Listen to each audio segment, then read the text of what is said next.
በስመ አብ ወወልድ ወመንፈስ ቅዱስ አህዱ አምላክ አሜን። የተወደዳችሁ የልዑል እግዚአብሔር ቤተሰቦች የእመቤታችን የቅድስት ድንግል ማርያም የአስራት ያድራ ልጆች በወደደንና ባፈቀረን እስከ ሞት ድረስ ጨክኖ በደሙ በገዛን በመድን ዓለም በኢየሱስ ክርስቶስ ፍጹም ሰላም በያላችሁበት ሁሉ ሰላም እላችኋለሁ። የእግዚአብሔር ሰላምና ፍቅር የእመቤታችን የቅድስት ድንግል ማርያም ምልጃና በረከት የቅዱሳን የጻድቃን የሰማዕታት ረድኤትና በረከት ከሁላችሁ ጋር ይሁን። ውድ ኦርቶዶክሳውያን በመላው ዓለም የምትኖሩ የሰናፔት ቲዩብ ቤተሰቦች የእግዚአብሔር ፍቅር ከእናንተ ጋር ይሁን። እንኳን ለሊቀ መላእኩ ለቅዱስ ሚካኤል ዓመታዊ ክብረ በዓል በሰላምና በፍቅር አደረሳችሁ። እነሆ እንደተለመደው ከብዙ በጥቂቱ ዕለቱን የዋጀ መርሃ ግብር ይዘንላችሁ ቀርበናል። እስከ ዝግጅቶቻችን ፍጻሜ አብራችሁን ትቆዩ ዘንድ በልዑል እግዚአብሔር ስም ጋበዝናችሁ። መልካም ቆይታ ይሆንላችሁ። አንድ አምላክ በሆነ በአብ በወልድ በመንፈስ ቅዱስ ስም ሰኔ 12 ቀን በዚች ዕለት የከበረ የመላእክት አለቃ የቅዱስ ሚካኤል የመታሰቢያው በዓል ይከበራል። የሚከበርበትም ምክንያት ይህ ነው። የዚህ የከበረ መልአክ አለቃ ቅዱስ ሚካኤል ተአምራቱ ብዙዎች ናቸው።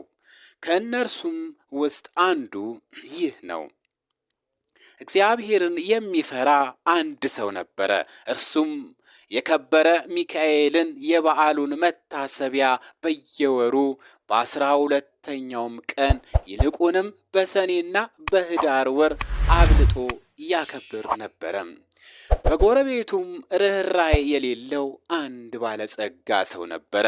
ይህም እግዚአብሔርን የሚፈራውን ሰው የከበረው መልአክን የሚካኤልን በዓል በሚያደርግበት ጊዜ ይጠላውና ያቃልለው ነበረ። ለድሆች ስለ መራራቱም ይዘባበትበት ነበረ። በሕይወቱ ዘመን ሁሉ ተፈጽሞ የሚሞትበትና ከዚህም አላፊውም ዓለም ድካም የሚያርፍበት ጊዜ ሲቀርብ የክቡር መልአክ ሚካኤልን የበዓሉን መታሰቢያ ታደርግ ዘንድ ምጽዋትንም ሰጪ ትሆን ዘንድ ሚስቱን አዘዛት። ከዚህም በኋላ አረፈና ገንዘውም ቀበሩት። ሚስቱም ጸንሳ ነበረ። የመውለጃዋም ጊዜ ደርሶ ምጥ ያዛት። በታላቅም ጭንቀት ውስጥ ሳለችም እንዲህ ብላ ጸለየች። እግዚአብሔር መልአኩ ሆይ ራራልኝ፣ በእርሱ ዘንድ ባለሟልነትን አለህና በእግዚአብሔር ዘንድ ስለ እኔ ለምንልኝ። ይህንንም ባለች ጊዜ በቤቷ ውስጥ ብርሃን ሞላ፣ ከችግርም ዳነች። መልኩ ውብ የሆነ ወንድ ልጅንም ወለደች። የእግዚአብሔር መልአክ መልእክት ቅዱስ ሚካኤል ከሰማይ ወርዶ ሕፃኑን እንዲህ ብሎ ባረከው። ርኅራኄ የሌለውን የዚህን ባለጸጋ ገንዘብና ሀብት ጥሪቱንም ሁሉ ይህ ሕፃን እንዲወርስ እግዚአብሔር አዟል። ባለጸጋውም በቤቱ በአልጋው ላይም ሳለ ጌታ ጆሮውን ከፍቶለት ይህን ነገር ከመልአኩ ሰማ። ይህንንም በሰማ ጊዜ ታላቅ ሐዘን ደረሰበት። ሕፃኑንም የሚገድልበት ምክንያት ይፈልግ ጀመረ። ነገር ግን ክብር ይግባውና ጌታ ይጠብቀው ነበረ። ከዚህም በኋላ ይህ ባለጸጋ ምክንያት አዘጋጅቶ የሚያገለግለኝ ልጅ የሆነኝ ዘንድ ልጅሽን ስጪኝ፣ እኔም እየመገብኩና እያለበስኩኝ አሳድገዋለሁ፣ ለአንቺም 20 ወቄት ወርቅ እሰጥሻለሁ አላት። ይህንንም ነገር ከባለጸጋው በሰማች ጊዜ ስለ ችግሯ እጅግ ደስ አላት። ልጇንም ሰጠችው። እሱም 20 ወቄት ወርቅ ሰጣት። ልጇንም ወሰደው። የሚሻው ተፈጸመልኝ ብሎ እጅግ ደስ አለው።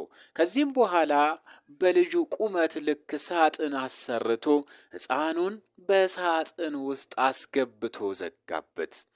እስከ ባህርም ተሸክመው ወስደው በባህር ላይ ጣሉት። ክብር ይግባውና በጌታችን ፈቃድ ያ ሳጥን ሳይሰጥም በዚያች ሀገር የ20 ቀን መንገድ ርቃ ወደምትገኝ ወደ አንዲት ሀገር ወደብ እስከሚደርስ ድረስ በባህር ላይ ተንሳፈፈ። በባህሩም አካባቢ በጎቹን አሰማርቶ የሚጠብቅ አንድ ሰው ነበረና ሳጥኑን በውሃ ላይ ተንሳፎ አየው። እርሱም ከባህር አውጥቶ ወደ ቤቱ ወሰደው። ይህንንም ሳጥን እንዴት እንደሚከፍተው ያስብ ጀመረ። ይህንንም ሲያስብ ወደ ባህር ይሄድ ዘንድ ጌታችን በልቦናው ሐሳብ አሳደረበት። ወዲያውንም ተነስቶ ወደ ባህሩ ሄደና አንድ ዓሣ የሚያጠምድ ሰው አገኘ። ዓሣ አጥማጁንም መረብህን በእኔ ስም ጣል፣ ለሚያዘውም ዓሣ ዋጋውን እሰጥሃለሁ አለው። አጥማጁም እንዳለው አደረገ። ያን ጊዜም ታላቅ ዓሣ ተያዘ። ዋጋውንም ይዞ ወደ ቤቱ ሄደ። ለራትም ይጠብሰው ዘንድ አረደው። በሆዱም ውስጥ መክፈቻ አገኘ። በልቦናው ይህ መክፈቻ ይህን ሳጥን ይከፍተው ይሆን አለ። በሳጥኑም ቀዳዳ ባስገባው ጊዜ ፈጥኖ ተከፈተ። በውስጡም ይህንን ታናሽ ብላቴና አገኘው። ልጅ የለውም ነበርና እጅግ ታላቅ ደስ አለው። ጌታችንም ኢየሱስ ክርስቶስን አመሰገነው። ሕፃኑንም በመልካም አስተዳደግ አሳደገው። ሕፃኑም አድጎ ጎልማሳ ሆነ። ከብዙ ዘመናትም በኋላ ያ ባለጸጋ ተነስቶ ወደዚያ ሀገር ሄደ። በመሸም ጊዜ ወደ በግ ጠባቂው ደጅ ደረሰ። በግ ጠባቂውንም እስከ ነገ የምናድርበት ማደሪያ ባንተ ዘንድ እናገኛለን? ኪራዩን እሰጥሃለሁ አለው። በግ አርቢውም እንዳልክ ይሁንና እደር አለው። ባለጸጋውም በዚያ አደረ። ራት በሚቀርብበትም ጊዜ ሕፃኑን ባህራን ብሎ ጠራው። ባለጸጋውም ሰምቶ ልጅህ ነውን ብሎ ጠየቀው።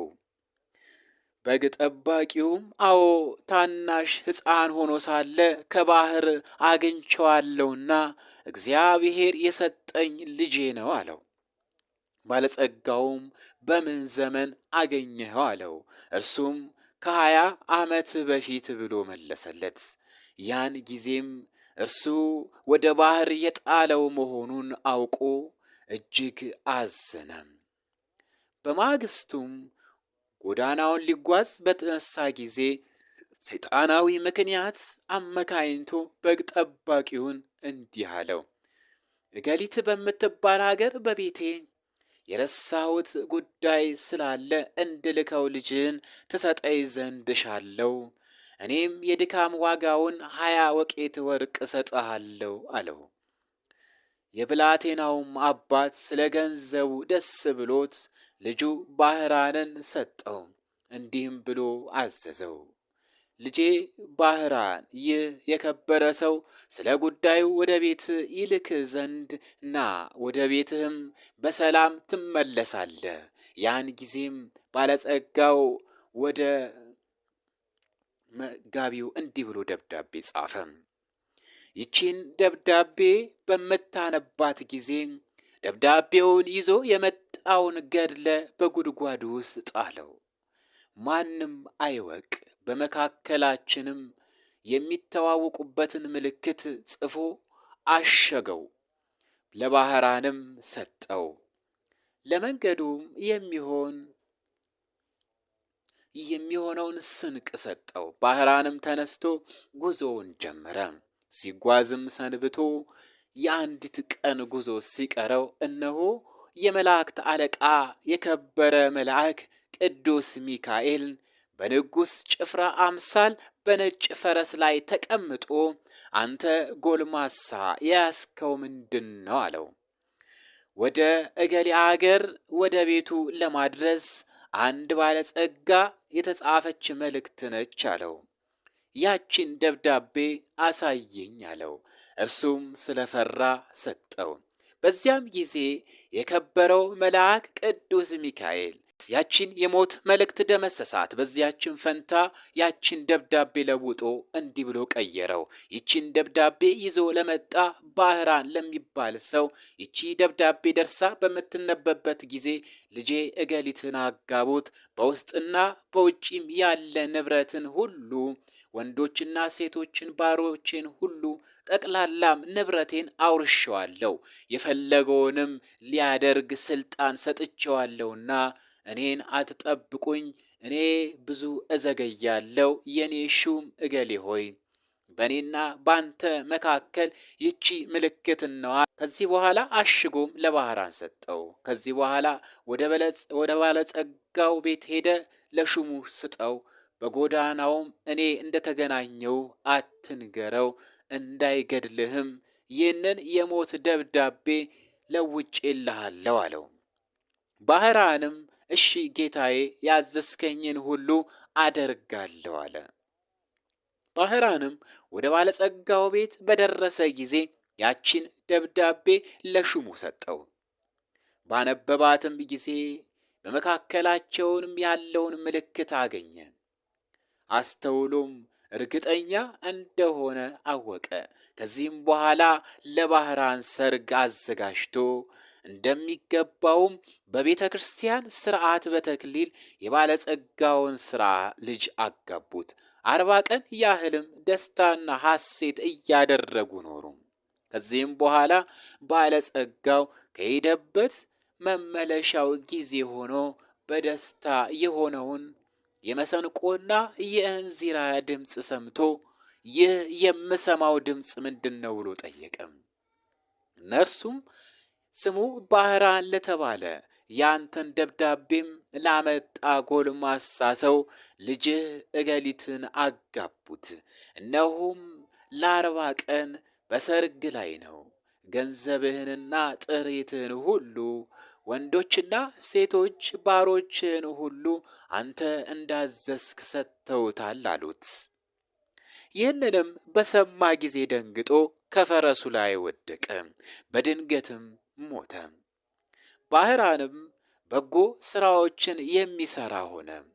የተገለጠለትና ከመገደልም ያዳነው የመላእክት አለቃ የከበረ መልአክ ሚካኤል እንደሆነ፣ ሊገድለው የሚሻውንም የባለጸጋውንም ጥሪቱን ሁሉ ያወረሰው እርሱ እንደሆነም ተረዳ። የዚህንም የከበረ መላእክት የመላእክት አለቃ ቅዱስ ሚካኤል መታሰቢያ በየወሩ ያደርግ ጀመረ። ቤተ ክርስቲያንንም ሰራለት። ቅዱስ ሚካኤልንም ስዕል አስሎ በቤተ ክርስቲያን ውስጥ አደረገ። እርሱም ብዙዎች ድንቅ ተአምራትም ተገለጠ።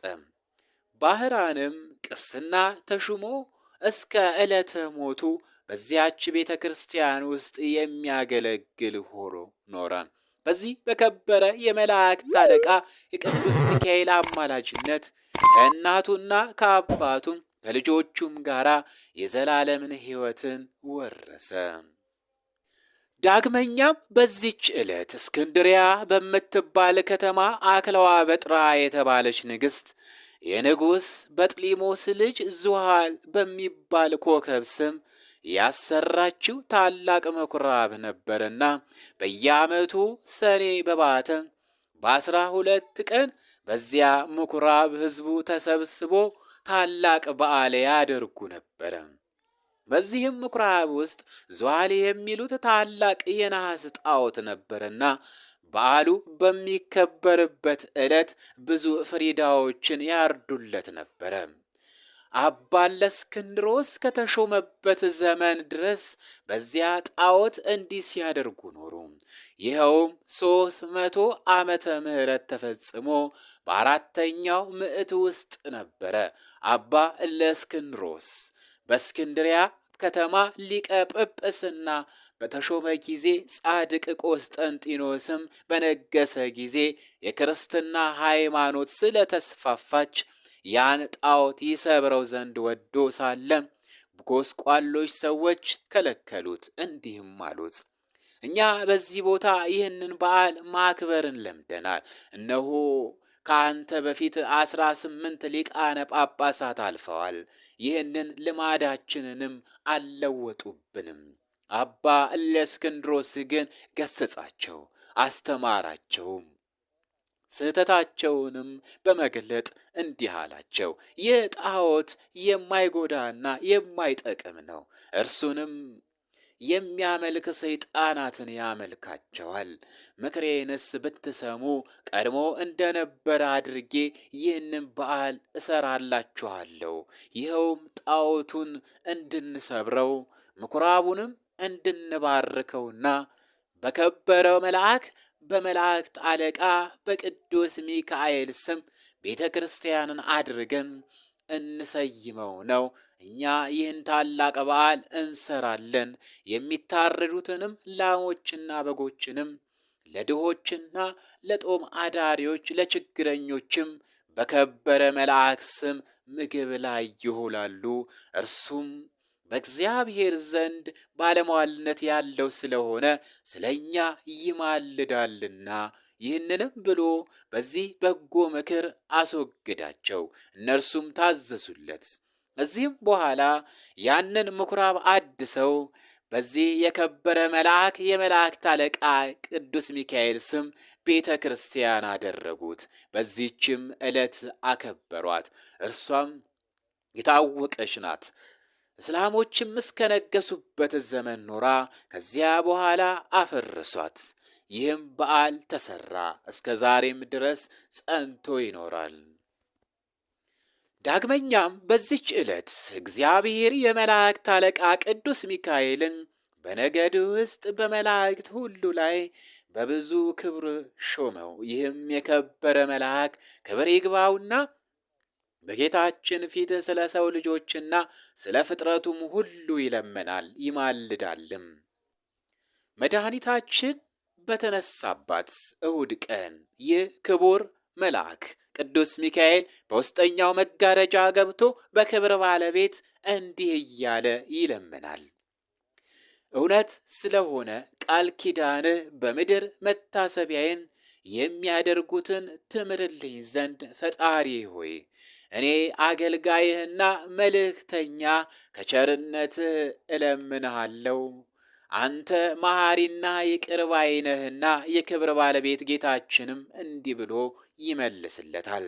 የመንፈሳውያን ሰማያውያን መላእክት አለቃቸው ሚካኤል ሆይ መታሰቢያዬን የሚያደርገውን ሁሉ መሸከም እስከምትችል በሲኦል 3 ጊዜ በክንፎች ተሸክመ እንድታወጣ እነሆ አዝዣለሁ። ይህንንም ቃል በሰማ ጊዜ እጅግ ደስ ብሎት የበዓሉን መታሰቢያ ከሚያደርጉት በክንፎቹም ተሸክሞ የእሳቱን ባህር አሳለፋቸው። እነርሱም ለብቻው ጌታ በቀር የሚቆጥራቸው የለም። ስለዚህም የዚህን ታላቅ የከበረ የመላእክት አለቃ የቅዱስ ሚካኤልን የበዓሉን መታሰቢያ ለማድረግ መታገል ይገባል።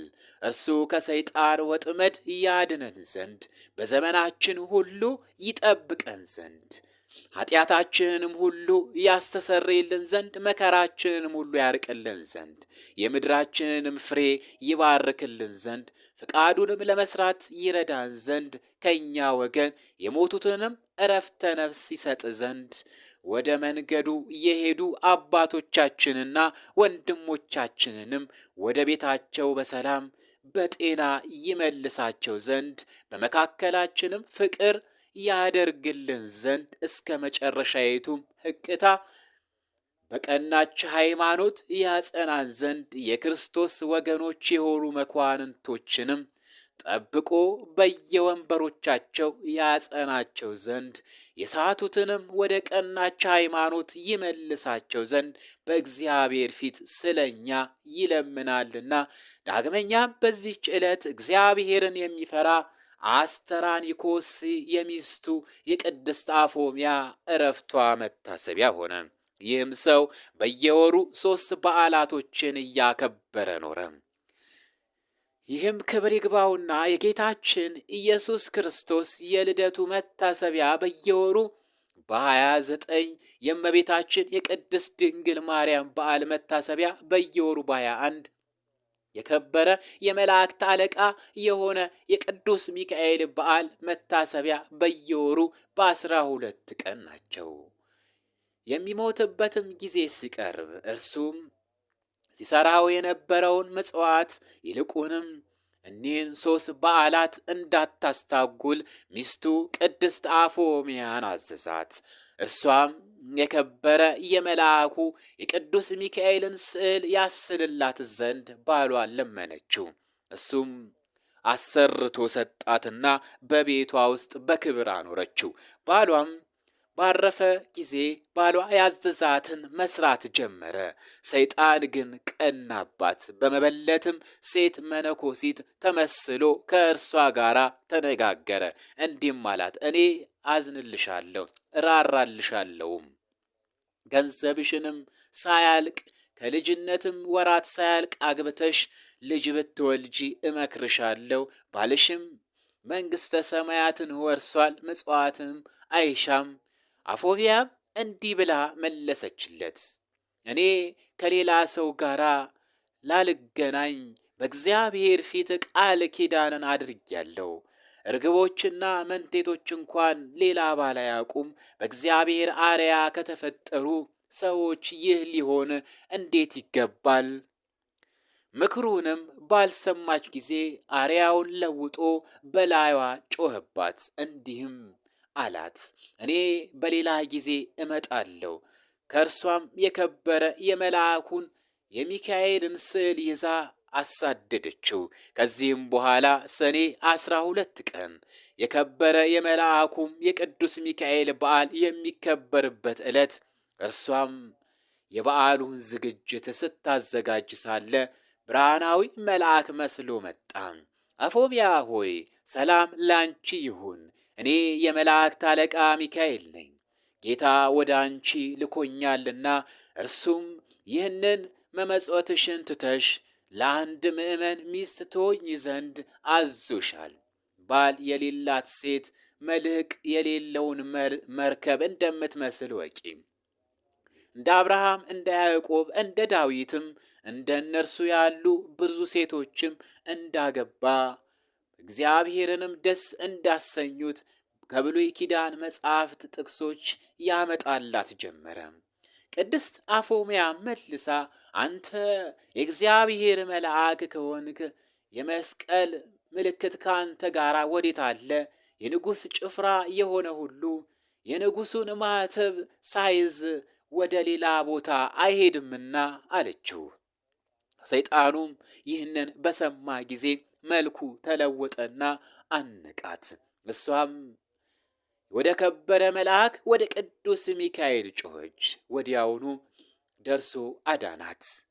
ያንንም ሰይጣን ይዞ ይቀጣው ጀመረ። ሰይጣኑም ጮኸ፣ ማረኝ ያለ ጊዜም አታጥፋኝ፣ እግዚአብሔር እስከ ዓለም ፍጻሜ ታግሶናልና እያለ ለመነው። በዚያም ተወውና አባረረው። የከበረ መልአክ የመላእክት አለቃ ቅዱስ ሚካኤልም እንዲህ አላት፣ ብጽዕት አፎምያ ሆይ ሄደሽ የቤትሽን ሥራ አዘጋጂ፣ አንቺ ዛሬ ከዚህ ዓለም በሞት ትለያለሽና እነሆ እግዚአብሔርም ዓይን ያላየውን ጆሮም ያልሰማውን በሰው ልብም ያልታሰበውን አዘጋጅቶልሻል። ይህንንም ብሎ ሰላምታ ሰጣት፣ ወደ ሰማያትም አረገ። የበዓሉንም ዝግጅት እንደሚገባው ከፈጸመች በኋላ ወደ ኤጲስቆጶሱና ወደ ካህናቱ ሁሉ ላከች። ወደ እርሷም በመጡ ጊዜ ለድሆችና ለጦም አዳሪዎች ይሰጧቸው ዘንድ ገንዘቧን ሁሉ አስረከበቻቸው። ከዚህም በኋላ ተነስታ ጸለየች። የከበረ የመልአኩ የቅዱስ ሚካኤልንም ስዕል አንስታ አቅፋም ሳመችው። ያን ጊዜም በሰላም አረፈች። ለእግዚአብሔር ምስጋና ይሁን፣ እኛንም በጸሎቷ ይማረን። የመላእክት አለቃ የቅዱስ ሚካኤል የረድኤቱ ኃይል ሁላችንንም የክርስቲያን ወገኖች ሁሉ ይጠብቀን ለዘላለሙ አሜን። የተወደዳችሁ የልዑል እግዚአብሔር ቤተሰቦች በመላው ዓለም የምትገኙ የሰናፔ ቲዩብ መንፈሳዊ ቻናል ተከታታዮች የመልአኩ የቅዱስ ሚካኤል አማላጅነቱ ረድኤቱ በያላችሁበት ከእናንተ ጋር ይሁን። ውድ ቤተሰቦቻችን የእግዚአብሔር ሰላም የእመቤታችን ከቅድስት ድንግል ማርያም አማላጅነት ከሁላችሁ ጋር ይሁን። አሜን።